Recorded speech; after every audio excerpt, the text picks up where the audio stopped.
Congressman Mo Brooks of Alabama. He's a member of the House Freedom Caucus and a number of key committees, including the House Armed Services and Foreign Affairs committees. Great to have you with us, Congressman. My pleasure.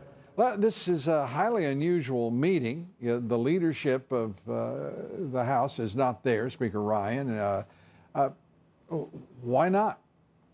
I can't explain why Paul Ryan is not a part of these meetings. It might be that he's got other commitments. It might be that there's some resistance with some group. I don't know who would resist Paul Ryan participating in these meetings. But the fact is, in the meetings I've participated in, say with the Vice President, Paul Ryan has not been present. Yeah, and are you hopeful that something will come of this meeting? Is there a foundation for it? I mean, you guys have been laboring, and when I say you guys, that's my inartful way of saying the Republican conference, have been laboring under this better way mantra that somehow the Speaker describes his agenda when it's the President's agenda most Americans really want to see implemented. Is that an essential conflict in what's going on here in the House? Well, I don't know if it's a conflict or not, but I will say this. We have an excellent relationship with Mike Pence. I served with Mike Pence when I was first elected. In fact, tried to convince him to run for presidency in 2012 before we started seeing a crowded field. And the House Freedom Caucus members, by and large, we love working with Mike Pence, and we're on the same wavelength. There are a couple major issues with the health care bill, one of which is the Congressional Budget Office report that if we leave it as it is, that it's going to increase health insurance premiums for American citizens overall in the neighborhood of 15 to 20% over the next 2 or 3 years, over and above Obamacare. And so what Vice President Pence and I and some other House Freedom Caucus members are working on is what can we do to force these health care costs to go down, and with that, the premium cost to go down so that struggling American families can better make ends meet. Well, the Vice President and I had a candid discussion about that last night. Well, I mean, that's terrific, and that's hopeful. But the President's made it clear. Get insurance companies involved, engaged, and let them do business in any state, anywhere in the country, and let them sell insurance.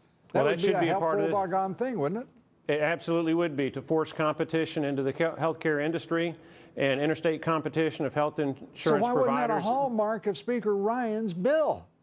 That's a good question. I believe it should be in this legislation. Antitrust exemptions, we need to deal with that so that there's competition rather than monopolies or oligopolies. We should deal with that, and it should be in this legislation too. But with respect to the premiums, Vice President Pence, he has offered an arrangement whereby states that want to opt out of some of these more costly insurance mandates can make a request to the executive branch, and the executive branch, we've been told, will view those relatively favorably.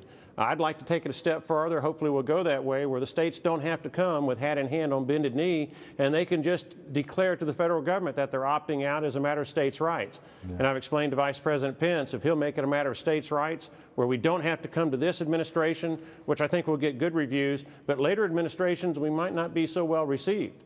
If we have it as a matter of statute that it is a states' rights issue, then I'm in. Block grants to the states.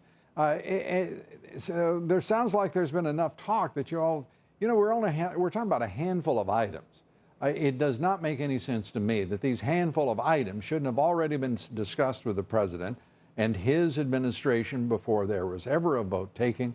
I know you don't want to talk about the Speaker, and frankly, I don't either, because I think he has done a horrible job of leading the House on this legislation, and his absence is one of the most hopeful aspects, I think, of what you guys have got going tonight.